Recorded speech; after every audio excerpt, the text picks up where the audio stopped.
Hello and a happy new year to you all. It's lovely to see you. Welcome to our New Year special. On the Ezra File, we're going to have a New Year special on this first day of 2021. It's lovely to welcome you along. And in our New Year doing is we're going to be looking at the Bible. We're going to be looking at the Bible. We're going to look at how we understand the Bible.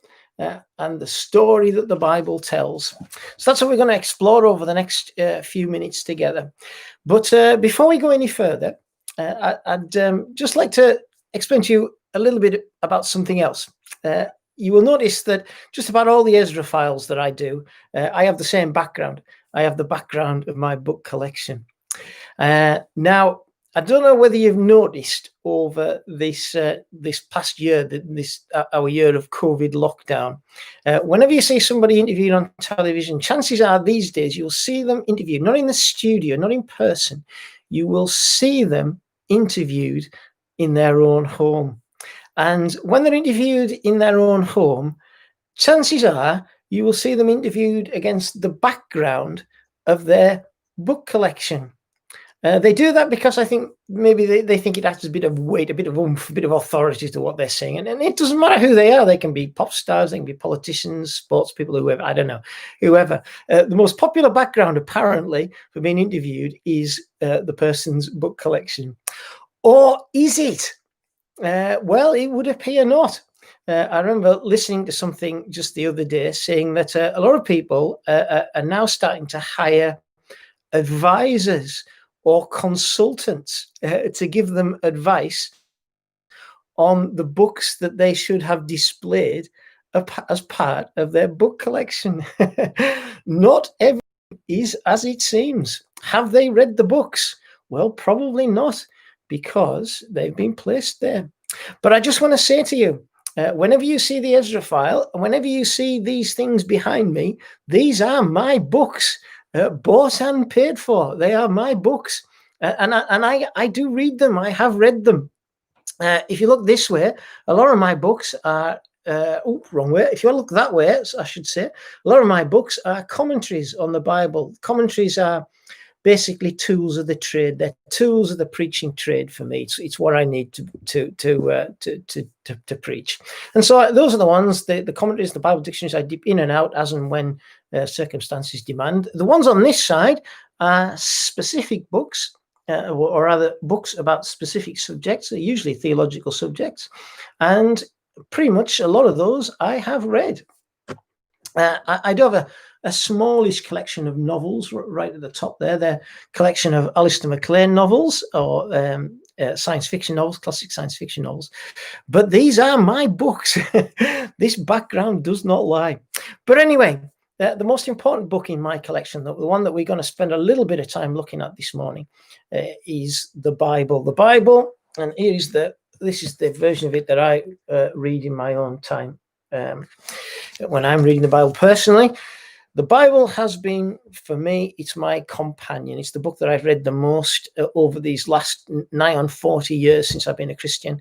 It has been my companion through life. But of course, a lot of people who come to church don't read the Bible on anything like a regular basis. I remember reading an article which said that only about 15% of the people who come to church regularly read their Bible from one week to the next. And 15% is a bit of a disappointingly low figure for folk who don't come to church. So why does that happen? Why do people not read their Bibles, whether they come to church or whether they don't? Well, for me, when I never read the Bible seriously, properly, and I think one of the reasons for that is because I used to think that the Bible contradicted itself. I can remember when I was a 15-year-old boy, and I was talking to a friend about the Bible, about God and all sorts of things. And yes, I really did say these words. As I was talking to him about it, I said, the reason why I don't read the Bible is because it contradicts itself. And that is probably a fairly common attitude. Why do you not read the Bible? Because it contradicts itself. Why do we think that? Well, I think one of the reasons why we think that is because of the way that we actually learn the Bible. And again, this applies to folk who go to church as much as it applies to folk who don't go to church. Because the most common way that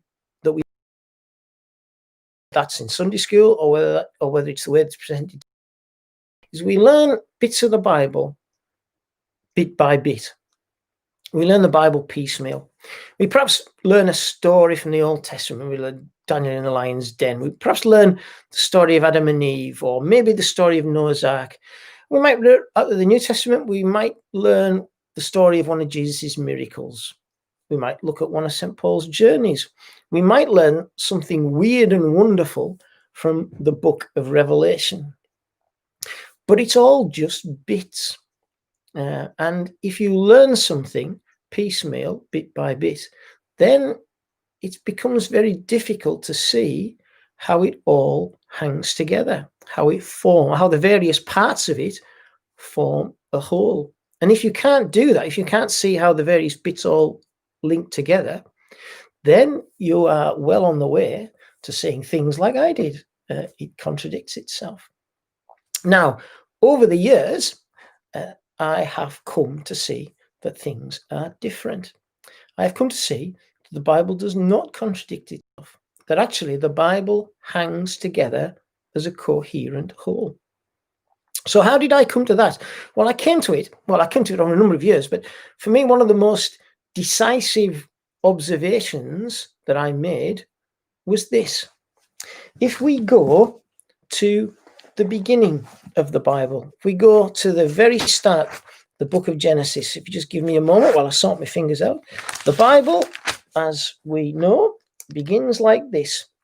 In the beginning, God created the heavens and the earth. That's how it begins. How does it end? Well, if we flick to the last book of the Bible, the book of Revelation, Revelation chapter 21, the penultimate chapter of the Bible, here's how the Bible ends. And I saw a new heaven and a new earth. For the first heaven and the first earth had passed away. So the Bible begins with the creation. In the beginning, God created the heavens and the earth. And it ends with a new heaven and a new earth. So the Bible ends on a very similar note to the note upon which it begins. There's a kind of symmetry there, isn't there, between the beginning of the Bible and the end of the Bible? They look like one another. And so if that is true, the beginning matches the end, then isn't it reasonable to assume that the rest of it connects together as a coherent whole? The rest of it forms a thread which links the beginning to the end.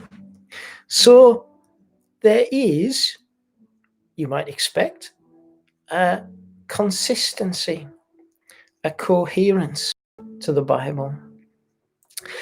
So how does that work? How does the Bible hang together? How do you make proper sense of all those bits in the different parts of the Bible? Well, it works like this. I'd like to read to you another short passage from the Bible. It's from the beginning of St. Mark's Gospel. Matthew, Mark, Luke, and John, of course, begin the New Testament. St. Mark chapter 1, verse 1, the beginning of the gospel of Jesus Christ. Where does the gospel of Jesus Christ begin? The beginning of the gospel of Jesus Christ, the Son of God, as it is written in the prophets, in the Old Testament prophets. Behold, I send my messenger before thy face, which shall prepare thy way before thee. The voice of one crying in the wilderness. Where does the gospel begin? It begins in the promise of the Old Testament. God promises that one day he will do something new. And the two parts of the Bible, the Old Testament and the New Testament, link together as promises link to fulfillment. That's the internal coherence the internal structure of the Bible. That the beginning, it begins in promise and it ends in fulfillment. So you can think of the Bible as a book which tells a story. It has a beginning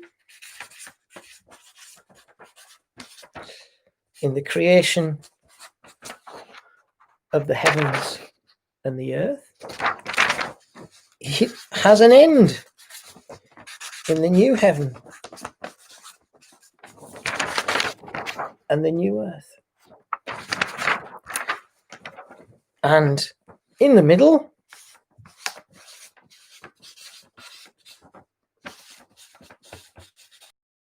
is the gospel story. The story of the birth, the life, the death, the resurrection, and the ascension of Jesus Christ. And one way to think about it is the gospel story marks the end of the beginning, and it marks the beginning of the end. The story that begins in the beginning, God created the heavens and the earth, finds its fulfillment in the gospel story, the birth, the life, the death, the resurrection, and the ascension of Jesus Christ. And that gospel story marks the beginning of a story which ends, behold, I see a new heavens and the new earth. The gospel story, the birth, the life, the death, and the resurrection, is the central point of the Bible. It's the fulcrum point around which the whole story of the Bible turns. You see, the Bible has an internal coherence because it tells a story. The narrative structure of the Bible helps us to understand how it all hangs together. What is promised in the Old Testament is fulfilled in the New Testament. So, whatever passage you read in the Bible, you can make sense of it by fitting it into this structure. So if you're reading something from the Old Testament, then it's down here. It's part of the beginning of the story, which finds its fulfillment in Jesus Christ. If you're reading something in the New Testament, it's part of the story that comes from the life of Jesus Christ and is journeying towards the new heavens and the new earth. But of course, reading the Bible isn't just an academic exercise in how you interpret various texts, because this story, the story the Bible tells, with its beginning, middle, and end, is your story. It's my story, because we are all part of the heavens and the earth. We are all part of a journey that will one day come to its end, to its closure in the new heavens and the new earth. And if we want to know how that will turn out for us, then we need to look at ourselves in this place of the story. We need to see ourselves, our lives, in the light of the gospel story, in the light of the birth, the life, the death, the resurrection, and the ascension of Jesus Christ. Because this is the place where the issues are settled. This is the place where the issues of life, death, and eternity are settled. If you want to know how you can be sure that the story will end well for you, then this is the place to which you must come, the gospel story of Jesus Christ. And so if you're a Christian, I do hope you read the Bible. I do hope you read the Bible because it will show you what God has done for you. It will show you how to live as someone who will one day inherit the new heavens and the new earth. It will show you the great hope that you have in what Jesus Christ has done for you. And if you're not a Christian listening to this story, listening to this video, if you're not a Christian tuning into the Ezra File, let me ask you, are you looking for meaning and purpose in your life? Are you wondering what it's all about? Are you wondering, how is it all going to turn out for me? Where can I find the meaning and the purpose for my own life? Well, here it is. This is your story. You are part of the heavens and the earth. You are part of a story that will one day come to its end, to its conclusion. And if you want to know how it will end for you, then come to the story of Jesus Christ, his birth, his life, his death, and his resurrection. It is in that that you will find meaning and purpose for your life.